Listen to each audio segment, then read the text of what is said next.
Bonjour, mon nom est Pierre Castonguay. Bienvenue à mon podcast qui s'appelle « Au lieu dit Baudru, là où pousse un chêne ».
Au Baudru, aujourd'hui, nous allons nous pencher sur le fait que nous vivons dans un univers chaotique. Les gens ont souvent la conception que l'univers est assez stable, que l'environnement dans lequel nous vivons, particulièrement en Amérique du Nord, au Québec, est un environnement stable, exempt des éruptions volcaniques, des difficultés côtières qui sont reliées au tsunami. Alors on a cette espèce d'illusion de vivre dans un environnement où il y a une certaine stabilité. C'est tout à fait faux. Quand j'ai suivi mes cours à l'université il y a une quarantaine d'années, j'avais sélectionné un cours hors programme qui était en météorologie. Et dans mes cours de programme, j'avais pris un cours d'écotoxicologie, d'écologie.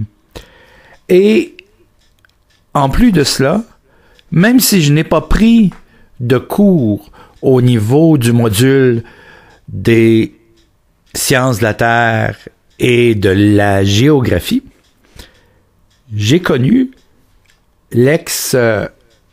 responsable de ce module-là, qui m'a expliqué ce qui se passe en matière de volcanisme dans le monde. Alors, laissez-moi vous expliquer pourquoi on vit dans un monde chaotique et quel est l'aménagement philosophique qu'on doit faire en tenant compte du fait que ce monde est chaotique. Premièrement, l'univers est chaotique. Les planètes, dans notre système planétaire, où celles-ci tournent autour du Soleil, sont régies par une loi qui régit normalement les relations entre les corps qui sont assez près les uns des autres. C'est Newton qui a, par ses calculs, parlé de l'attraction des planètes et défini, par le fait même, les orbites planétaires. C'est assez stable. Ce n'est pas, scientifiquement parlant, tout à fait exact. Il y a des variables là-dedans, mais de façon générale, nous tournons autour du Soleil, la Lune tourne autour de la Terre, et ces phénomènes-là sont assez prévisibles, n'est-ce pas? De jour en jour.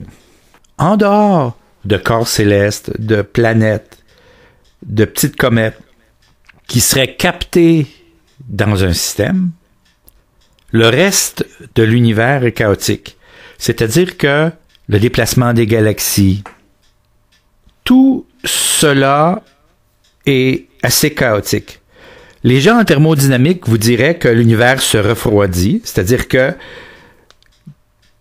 le principe de la thermodynamique dit que les systèmes tendent vers un maximum de désordre, et ça, le désordre, c'est chaotique, et un minimum d'énergie.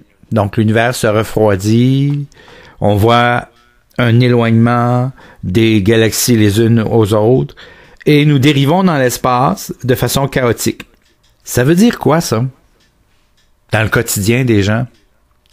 Ben, peu de gens prennent conscience que parce qu'on vit dans un univers chaotique, à tout moment, peut surgir du fond de l'espace des corps, des comètes, des météorites qui ne suivent pas les effets de l'attraction de Newton des corps qui sont près de nous, donc qui peuvent foncer sur nous du fond de l'univers au hasard dans cet univers chaotique et provoquer le même désastre que nous constatons dans l'histoire de la Terre où les dinosaures et les grands mammifères ont été éliminés de la surface de la Terre parce que il y avait eu un météorite de grande dimension qui a tout chamboulé.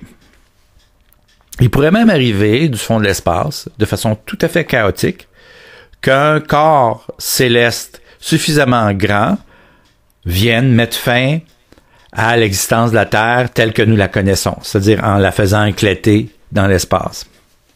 Et ça, on serait au courant à peu près 24 à 48 heures avant, avec aucun dispositif que nous avons pour envoyer, par exemple, des missiles et faire dévier la trajectoire de ce corps qui foncerait sur nous.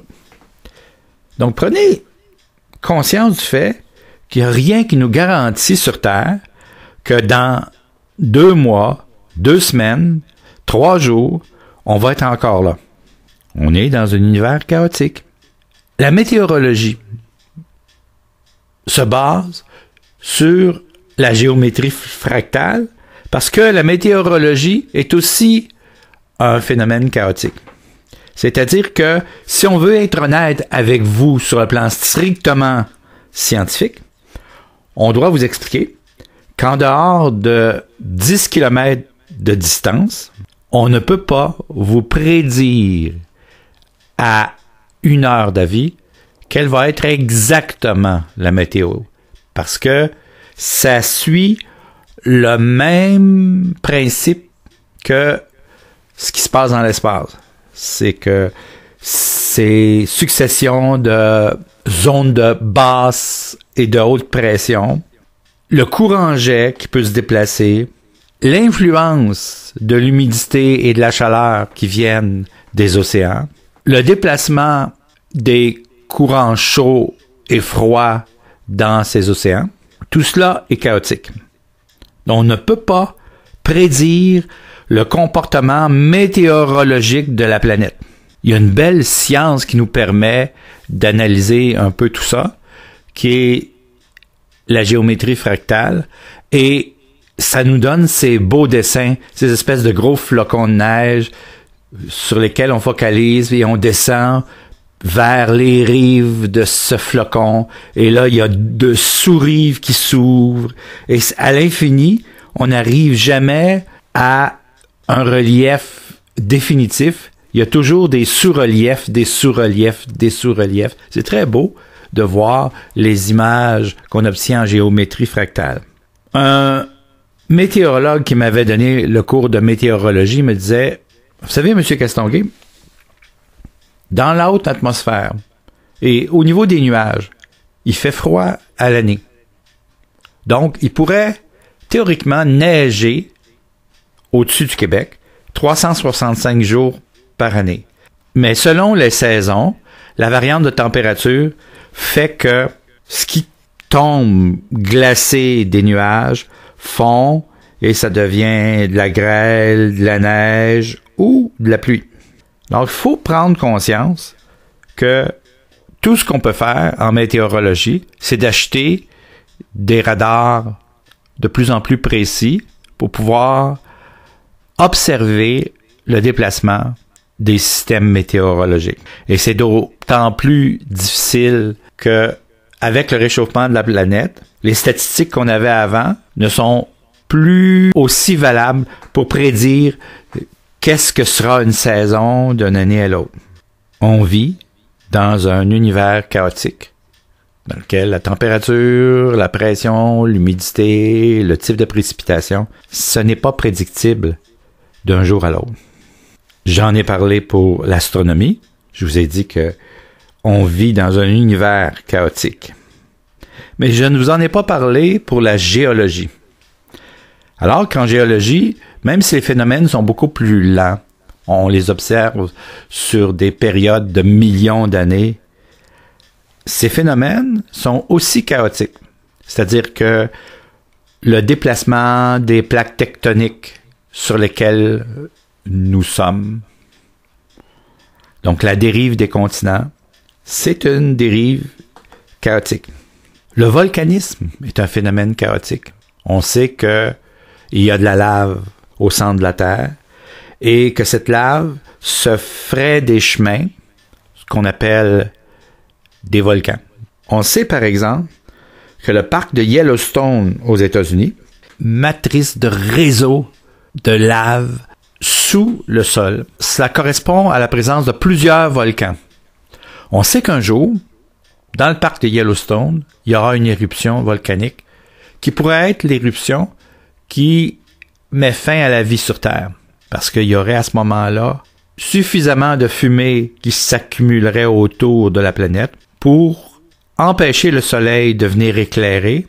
Donc, on tue les végétaux, c'est-à-dire qu'on tue tous les êtres vivants et qu'on déclenche un immense phénomène glaciaire. La région de Yellowstone est parsemée de sismographes et on est à l'écoute de cette région jour après jour. Parce qu'on sait que, de façon chaotique, la fin de la vie sur Terre pourrait provenir de cette région et que ça peut se produire d'une seconde à l'autre. Donc nous vivons dans un monde géologique qui est assez chaotique, ma foi. Les montagnes, en géologie, finissent toutes par s'aplanir. C'est-à-dire que quand un plissement des plaques tectoniques fait monter des matériaux, ces matériaux-là sont attirés par la loi de la gravité vers le centre de la Terre et finissent par s'effondrer. Là, on a vu, avec le réchauffement de la planète, que les glaciers qui solidarisaient ces matériaux-là, qui gelaient tout ça, ces glaciers-là sont en train de fondre. Et là, on assiste pour plusieurs montagnes à des glissements de terrain, des glissements de boue, donc des matériaux rocheux qui dégringolent plus vite que ce qu'on aurait prédit dans un système où il n'y a pas de réchauffement planétaire. Le volcanisme, c'est bien connu depuis longtemps dans l'histoire de l'humanité. Si les gens d'Herculanum pouvaient parler, ils vous diraient que vivre à proximité du Vésuve, c'est quelque chose à haut risque. Parce que eux, contrairement aux gens de Pompéi qui ont fui en majorité, parce qu'ils recevaient des cendres volcaniques, à Herculanum, on recevait les cendres de la lave, de même que les gaz qui ont tué les gens qui sont demeurés à Pompéi et ceux d'Herculanum. Alors, on est en mesure de vous dire que l'activité volcanique n'est pas prévisible. C'est-à-dire qu'on peut entendre les grondements de cette lave qui se déplace, de ces ouvertures qui se font sous la terre, de ces micro-fractures. Donc, un sismographe peut saisir tout ça, puis on peut prédire un peu que, à cause de certains tremblements de terre à proximité d'un volcan, il va y avoir une éruption volcanique bientôt. On ne peut pas vous prédire ça à la seconde près, à l'heure près, à la minute près. On est à l'écoute de ces phénomènes-là. Eh bien, il faut avoir une philosophie de vie capable de s'adapter au fait qu'on vit dans un univers chaotique. Nous allons tous mourir un jour. On sait à 100% de certitude, scientifiquement parlant, avec une totale certitude scientifique, qu'un jour nous allons mourir, que le corps que nous avons va cesser de fonctionner. Donc quand on est, à la minute où on est déjà assez vieux pour mourir. Et pour preuve, il y a des morti-naissances, donc il y a des personnes humaines qui naissent et qui meurent immédiatement. Il y en a qui meurent à 2 mois, 10 mois, 2 ans, 10 ans, 20 ans, 25 ans, 102 ans, mais tous sont mortels. Je suis surpris de constater que face au fait que l'univers est chaotique, les gens finissent par s'énerver, s'angoisser. Mais c'est profondément dans la nature humaine de comprendre que tous les systèmes ont une fin et que s'il arrive un astéroïde du fond de l'univers qui vient détruire la Terre, dans l'entendement commun, c'est prévisible. Tous les systèmes ont une fin. En admettant qu'il n'y a aucun corps céleste qui, dérivant du fond de l'univers, vienne nous détruire, de toute façon, le Soleil a une fin, il va grossir à un moment donné, la Terre va être frite, cuite, complètement sublimée dans l'espace, vaporisée, et ça sera la fin de la Terre. On sait que toute chose a une fin. Notre Soleil va mourir, la Terre va être détruite par le Soleil. Alors il faut aménager notre façon de voir la vie en tenant compte du fait que nous vivons dans un système chaotique et que ce système chaotique fait qu'on ne peut pas prédire l'avenir. Personne n'a de boule de cristal pour annoncer l'avenir. Et l'obsession des êtres humains depuis le début de la civilisation, c'est de demander à des gens de le faire. C'est pour ça que les jeux de tarot, par exemple, existent. On pense qu'il y a des gens qui sont capables de prédire l'avenir dans un système chaotique, ce qui n'est pas très logique ni rationnel. Mais c'est très beau, le tarot. Je trouve que c'est ce que l'humanité avait en poche en tant qu'outil pour permettre à des gens, avant la naissance de la psychiatrie et de la psychologie, de se refléter dans une espèce de miroir où leurs angoisses, leurs aspirations, leurs désirs, leurs peurs pouvaient être analysés de façon subjective afin de se donner une espèce de paix à l'intérieur d'un système qui, même si à l'époque on ne le savait pas, un système qui est chaotique. Moi, je vous prédis à 100% que vous allez tous mourir un jour, y compris moi, que la Terre va être détruite un jour, que le Soleil va disparaître, que l'univers qu'on connaît va être diamétralement changé. Ça, je peux vous le prédire à 100%. Les bouddhistes vous diront que le Bouddha leur disait que tout ce qui est permanent sur Terre, c'est le changement. Mais dans ce sens-là, le Bouddha avait raison à 100%. La seule permanence, c'est que tout est en changement. Moi, j'habite un corps qui a 61 ans, qui est en train de devenir vieux et sénile et qui va finir par ne pas pouvoir fonctionner. Et mon corps vieillit et je le vois dans le miroir, année après année, mois après mois, jour après jour. Mes capacités diminuent. Et c'est le fait de tous les êtres humains, à partir de leur naissance jusqu'à leur mort. Il n'y a que l'enfance et l'adolescence qui améliorent le système.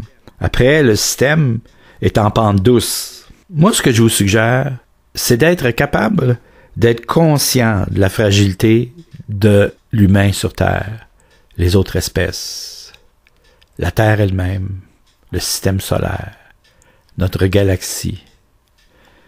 Il y a des trous noirs dans notre galaxie, il y en a un au centre de la galaxie. Rien n'est éternel. À partir du moment où on est conscient qu'on vit dans un univers chaotique, il faut se calmer. Il faut trouver des raisons de vivre, d'extraire du bonheur jour après jour, en dépit du fait que nous sommes dans une situation d'extrême fragilité. Et une situation d'extrême fragilité dont l'issue, qui est la fin, la destruction, est imprévisible. Quand on prend conscience de ça, peut-être que ça fait des êtres humains un petit peu moins ensoleillés que les autres. La bamboula, la fête, le powwow, c'est un peu moins dans notre tête que les gens qui sont inconscients ou que les gens qui ne sont pas informés, par exemple, des aspects chaotiques de l'univers. Mais ça fait peut-être des gens qui, au long terme, risquent d'être plus solides, ou du moins risquent d'être moins déstabilisables. Vous pouvez avoir une maladie mentale, Mais votre stabilité, en étant conscient que tout est dans un phénomène chaotique, pourrait être améliorée par le fait que quand on regarde autour de nous, les êtres vivants, les êtres humains sont tous inclus dans ce système chaotique.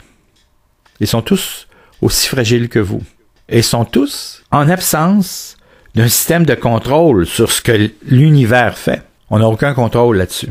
Je pense que la beauté de vivre dans un univers chaotique provient du fait que nous sommes justement dans notre fragilité, dans notre conscience de cette fragilité, dans cette solitude dans l'univers, parce que même s'il y a d'autres civilisations qui existent ailleurs dans l'univers, nous ne sommes toujours pas en contact avec eux. Donc, dans cet isolement relatif dans l'univers, il me semble qu'il y a de la place pour apprécier les bienfaits d'une bonne tasse de thé chaud, d'un lever de soleil, du chant des oiseaux, du rire d'un enfant, de la caresse chaude et soyeuse de la main d'un amant dans les cheveux de sa belle. Il me semble que ça ajoute à l'aspect précieux des petits moments humains, des petits contacts humains, des beaux souvenirs qu'on a de certaines circonstances. Il me semble que ça transforme la vie et l'opportunité de la vivre en privilège. Nous sommes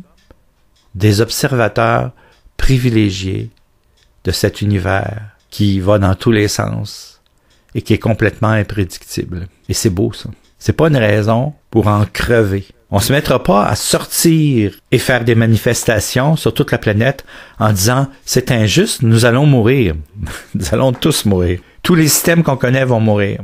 On va faire notre possible pour ne pas polluer l'environnement, pour ne pas nuire au fonctionnement des autres espèces, pour tenir compte des uns et des autres. Et c'est beau, ça. C'est pas quelque chose de négatif, au contraire. La beauté incommensurable qui vous habite, c'est cette conscience de la fragilité des êtres, des choses. C'est cette conscience du fait que ceux qui nous entourent sont uniques au monde et très éphémères, comme dans la chanson des étoiles filantes. Nous sommes faits de matériaux issus d'étoiles qui sont défuntes. Nous sommes des poussières d'étoiles. Et animés de ces matériaux qui viennent du fond de l'univers, nous avons la chance d'être conscients de ce qui se passe autour de nous. Ma foi, comme le dit James Taylor, étant donné qu'on est dans une pente descendante, essayons d'admirer la beauté du paysage. We might as well enjoy the ride. Je pense que c'est ce qu'il faut faire. C'est la philosophie de vie qu'il faut développer pour être serein intérieurement. Si on reste dans la pensée panique, d'être conscient qu'on peut être détruit d'une seconde à l'autre, on vit une vie très inconfortable. Mais si on transforme cette pensée-là en se disant, oui, effectivement, tout a une fin. L'univers, la planète, le soleil, les étoiles, ma belle-mère, mon fils, ma fille, moi. Quand on vit dans cette conscience-là, peut-être qu'on est un petit peu moins heureux que les gens qui festoient et qui sont inconscients de tout ça. Mais il me semble que c'est une qualité de bonheur qui est différente, assumée, attendrie par le fait qu'on est passé soi-même à l'attendrisseur à viande qui est cette conscience crue de la réalité sur Terre. C'est un beau monde dans lequel on vit, qui est un monde éphémère. Et on est des belles personnes. Il s'agit juste de prendre conscience comment précieux et éphémères nous sommes, les uns et les autres. Quand Harmonium chantait « Où est allé tout ce monde qui avait quelque chose à raconter ?» On a mis quelqu'un au monde, on devrait peut-être l'écouter. C'est sage, c'est sage. On devrait s'écouter les uns et les autres, parce qu'on a une toute petite partition de flûte à jouer dans ce grand orchestre qu'est l'univers. Et après, lorsqu'on dépose notre instrument, on disparaît. C'est une belle réflexion au Baudru que je vous soumets aujourd'hui. Acceptez le fait d'être issu d'un univers chaotique, d'en être conscient, d'être conscient qu'on ne peut pas prédire l'avenir, ni le proche avenir, ni l'avenir lointain, et faire notre gros possible, de notre mieux, pour ne pas nuire à l'univers des uns et des autres, et à cette planète qui est si éphémère. Quand j'ai suivi mon cours d'écotoxicologie, le prof nous avait expliqué que la planète avait 3 phases. Il y avait sa phase boule de caoutchouc, et il y a 40 ans, quand on m'a expliqué cela, on m'a expliqué que, étant donné la pollution, le stress qu'on impose à tous les systèmes de la Terre et à tous les écosystèmes, on était en train de sortir de cette résilience qu'a la biosphère. On était en fait entré il y a 40 ans dans une phase boule de styromousse, ce qu'on appelle au Québec du styrofoam. Ça subit, le styromousse, les tensions de l'extérieur, mais ça ne rebondit plus, ou très peu. Ce n'est pas beaucoup résilient, une boule de styromousse. Et on m'avait expliqué que dans 25 ans, donc il y a 40 ans de ça, on m'avait dit, si dans 25 ans, on ne passe pas à l'électrification des transports totale sur Terre, on ne cesse pas de polluer les océans, la nappe phréatique, on ne cesse pas d'utiliser les hydrocarbures, qui sont des énergies non renouvelables. Avec tout ça, on m'avait dit que si dans 25 ans, ça ne se produisait pas, il y aurait des conséquences. C'est qu'on passerait de la phase boule de styrofoam, donc il y a 15 ans de ça, là, à la phase boule de Noël. Et là, ça prend tout simplement une petite pichinotte, un petit coup de pouce, et une boule de Noël, c'est tellement fragile que ça éclate. Et on m'avait expliqué en détail, lors de l'éclatement de cette boule, ce qui se passerait dans notre environnement. Et ce qu'on m'a expliqué arrive mot pour mot, virgule pour virgule, puisqu'on n'est pas passé à l'énergie non fossile, autant pour les transports, le chauffage que le reste. Et avec l'industrie, on a continué à polluer. J'estime que les gens qui vous disent qu'on est à minuit moins 1 ne vous disent pas la vérité. La vérité, c'est qu'on est à minuit et demi, minuit 45. Il est trop tard pour l'environnement actuellement. Tout ce qu'on peut faire, c'est essayer de ralentir cette étape de boule de Noël, de façon à permettre à la science d'aller explorer d'autres planètes, ou encore d'essayer de défaire certaines détériorations, ou encore de permettre à des équipes multinationales de favoriser le déplacement de populations qui sont des populations riveraines, et encore favoriser une dénatalité pour décharger la Terre de cette surpopulation d'humains qui brise tous les systèmes, tous les écosystèmes, qui transcendent toutes les lois de la nature et qui font mourir les autres espèces. Je ne vois pas le drame chez certains militants écologistes qui veulent sortir dans les rues et tout chambouler, puisqu'il est déjà trop tard. Notre écosystème va mourir. Et les signes de cette mort, plus ou moins lente de l'écosystème, sont déjà bien installés. On m'avait bien expliqué. Vous allez voir, M. Castonguay, les forêts de l'Ouest canadien, de la Californie, vont brûler. Et il va y avoir de plus en plus de feux de forêt avec la pollution atmosphérique. Il va se former de plus en plus une couche opaque autour de la Terre. Et le Soleil va avoir de moins en moins d'effet. Ça va être accéléré parce que le pergélisol au nord va dégeler. Et là, il va y avoir des quantités de méthane qui vont être mises dans l'air, qui vont accélérer l'effet de serre. Sur le coup, tant que le Soleil va pouvoir passer, ça va augmenter la chaleur, donc favoriser ces feux de forêt, les dessèchements, les sécheresses.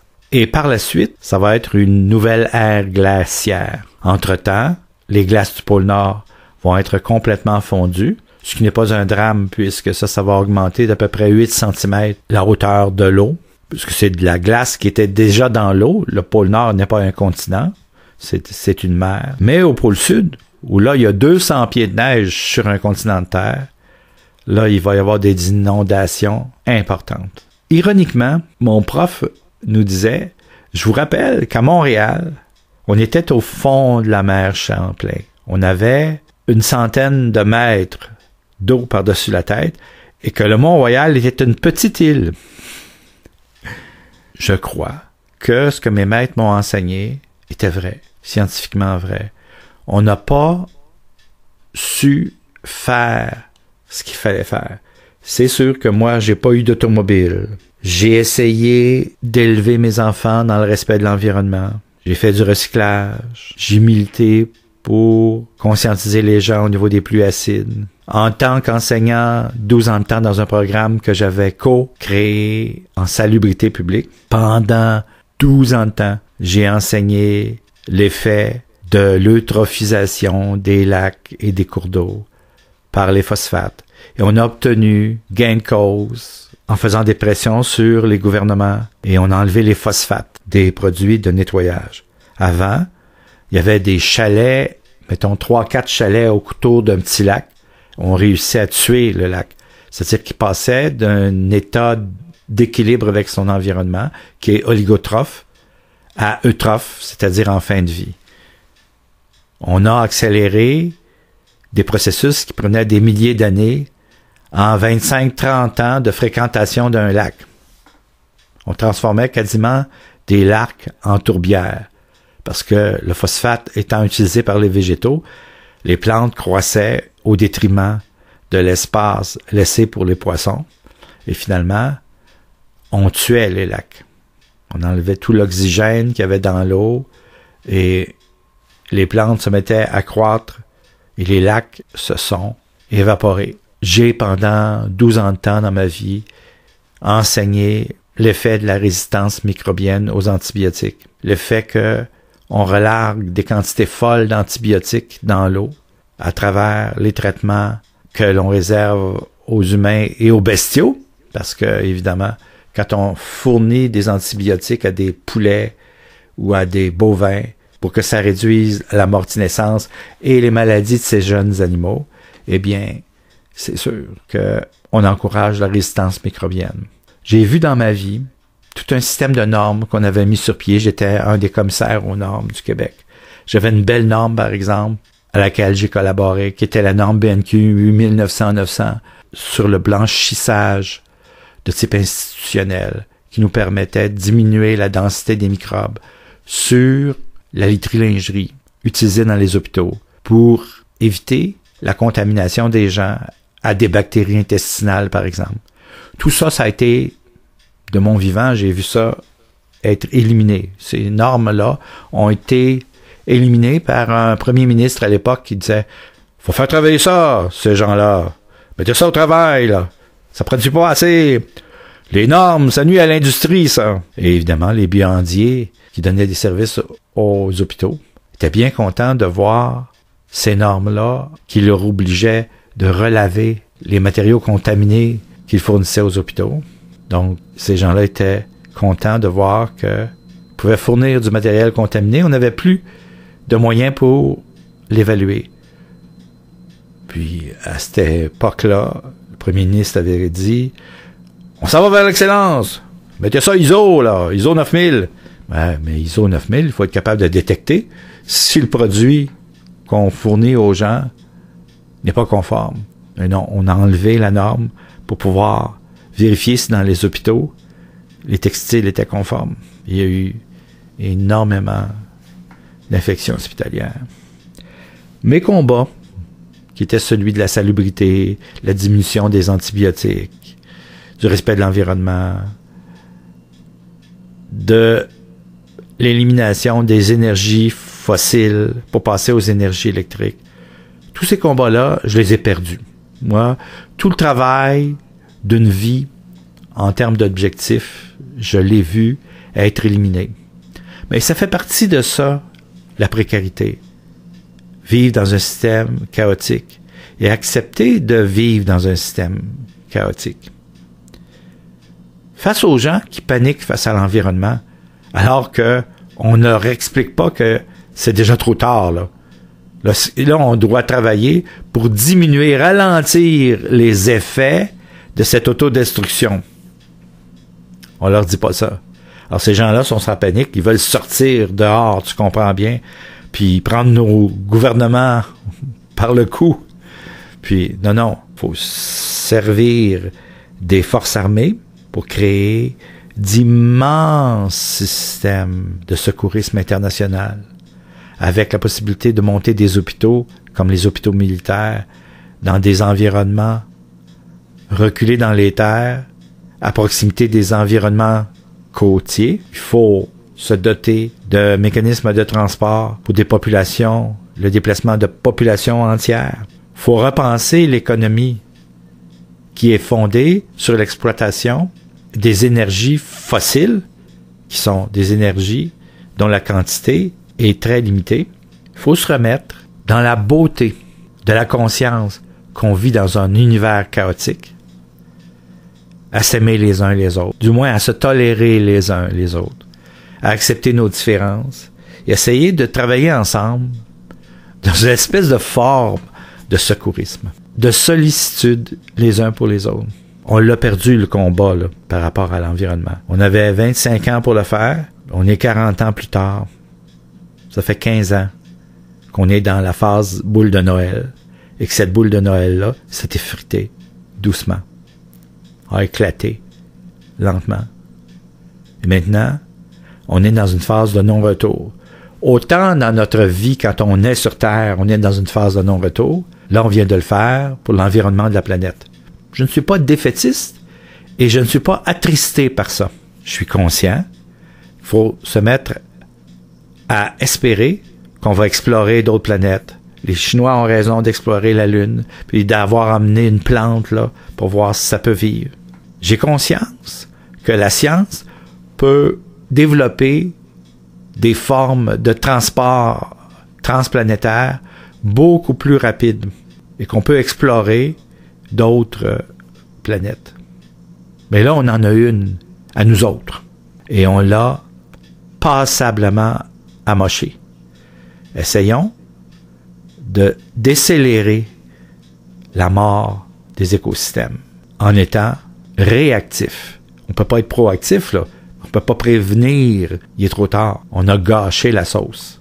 Mais ça ne veut pas dire que parce qu'on a gâché la sauce planétaire, qu'il n'y a pas d'espoir dans la vie, dans les développements scientifiques. Peut-être qu'on trouvera des mécanismes scientifiques pour décélérer cette détérioration de l'environnement qui pourrait faire que, au lieu d'en mourir dans 3 générations ou 2 générations, ce soit dans 8 générations. Et que là, on change la donne du problème. Parce qu'on pourra faire autre chose. Et parce qu'on pourra se transplanter sur d'autres planètes et qu'on aura, j'espère, la sagesse de ne pas recommencer sur d'autres planètes ce qu'on a fait sur la Terre. Je trouve que la vie est belle. Elle vaut quand même la peine d'être vécue. La vie difficile. On manque tous de sagesse. On est rarement proactif dans notre vie et pour celle des autres. Mais je ne pense pas qu'on doit virer dans la noirceur, le désespoir et dans cette rage qu'on constate chez certains citoyens. On essaie de trouver des coupables. À qui la faute? Et on a des gens qui tapent des colères incommensurables à essayer de culpabiliser les autres parce qu'ils se sentent coupables eux-mêmes. Et oui, on est tous un peu responsables de ce qui se passe. C'est sûr qu'il y a une quinzaine de familles de multimilliardaires qui sont un peu plus responsables que les autres. Parce que eux, ils ont exploité ces systèmes au maximum en nuisant à toute la planète parce que ils niaient les phénomènes de réchauffement de la planète. Donc, ils ont continué à exploiter à l'infini la Terre et à la polluer à l'infini. Mais même eux sont pas responsables de tout. Il n'y a pas de responsable nominalement de ce qui nous arrive collectivement, ni personnellement. C'est sûr que le sentiment de culpabilité qu'éprouvent les gens sur Terre est très fort et que c'est pour certains invivable. Et c'est pour ça qu'on cherche des responsables pour tout. Et il y a toujours moyen d'en trouver des responsables dans des petits microsystèmes, dans des petites cochonneries. Mais arrête de te sentir coupable. Comme me disait ma blonde toute ma vie, sens-toi responsable de ce que toi tu fais, de tes gestes. Sens-toi pas coupable. Sens-toi responsable. Assume-toi à partir du fait que tu es conscient de ça. Et moi, je vous dis, à partir du moment où on sait qu'on vit dans un univers chaotique et qu'on est extrêmement fragile, extrêmement éphémère. Tout simplement un scintillement de poussière d'étoiles, très éphémère. Essayez donc d'assumer cet état-là. Peut-être que vous allez être une semaine à mal vous sentir en dedans et à mal digérer et à mal dormir. Mais une fois que vous aurez accepté tout ça, peut-être que ça va mobiliser des énergies en vous afin que nous puissions nous aider les uns les autres, nous supporter les uns les autres, nous solidariser les uns avec les autres. En essayant de faire qu'autour de nous, on cherche moins de coupables, mais plus de mains pour collaborer au destin commun que nous avons les uns les autres, qui est un destin qui se termine par la mort, la disparition, mais qui est un beau destin. Nous sommes des espèces d'aurores boréales, d'étoiles filantes, de lumière vacillante, dans une espèce de grand temple qu'est l'univers. Et c'est pas un temple nécessairement paisible parce que chaotique. Mais quand on regarde les étoiles la nuit, issues d'un reflet ancien de ce système chaotique, parce que la lumière qui nous parvient des étoiles est en retard de millions, parfois de milliards d'années avant de nous parvenir. Quand on sait que ce qu'on regarde dans le ciel, c'est le passé de l'univers, et qu'on a la chance, nous, en étant extérieurs à des systèmes qui sont très lointains, à la fois de regarder dans leur passé, et quand on regarde dans la paume de notre main, on voit le présent, et quand on regarde dans les générations qui grandissent, on voit le futur. Il me semble que d'être témoin de toute cette beauté, ça change quelque chose à l'intérieur de nous. Ça nous amène une grande paix. Ça nous amène à vivre paisiblement dans un système chaotique et à se dire que ce que je peux faire en tant que petit grain de sable, je vais essayer de le faire à ma manière, avec mes forces, avec mes faiblesses, avec mes défauts, mes qualités. Et ça vaut la peine que j'essaie de le faire le temps que je suis ici. C'était une réflexion sur l'aspect chaotique de l'univers, l'environnement, les inquiétudes, les angoisses actuelles, et sur une solution à apporter à tout ça. Je trouve que vous êtes du bien bon monde, de bien belles personnes. Et ce n'est pas relié aux aspects changeants de votre apparence. On va tous mourir un jour, on vieillit, on flétrit, on est comme les fleurs. Mon Dieu, que les jeunes personnes sont belles, et que les vieilles personnes sont comme les feuilles à l'automne. C'est donc beau. On vit dans un univers qui est beau, avec du bien beau et bon monde, avec de bien grosses difficultés à s'accepter soi-même et à accepter les autres. Mais la beauté, c'est d'être conscient qu'on est dans un univers éphémère, fragile, et que ça vaut vraiment la peine d'essayer de s'endurer, de se tolérer, d'accepter nos différences et de s'aimer les uns avec les autres. C'est beau ça. Ça vaut la peine de vivre juste pour ça. Alors au Baudru, je vous souhaite une bonne journée et je vous dis au prochain podcast.